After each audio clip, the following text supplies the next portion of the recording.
Perhaps one of the most common exclusions insurance companies use to exclude coverage in any given consumer claim is the business use exclusion.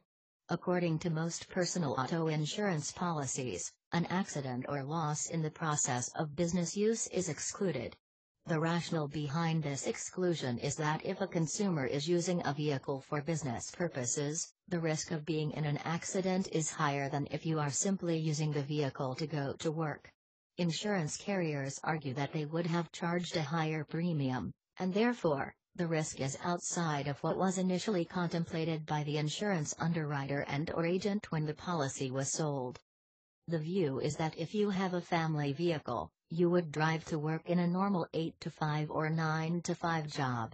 The family member would then be at work, may leave for lunch and come back to the workplace, and then at the end of workday return home.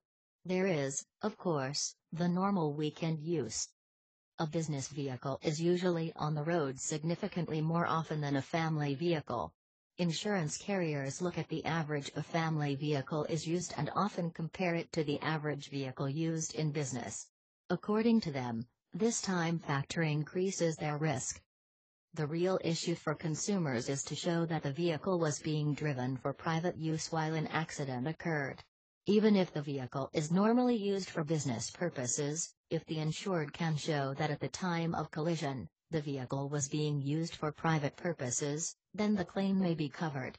The issue of whether a vehicle is driven for a private or business purpose becomes a question of fact, which must be decided by a fact finder.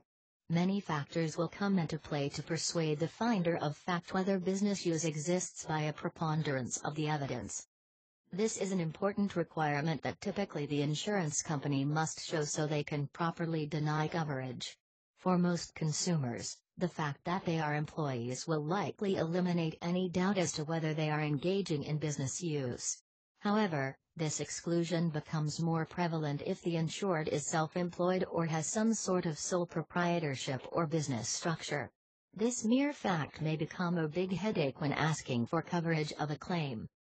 Most self-employed consumers use their family vehicle to run business errands.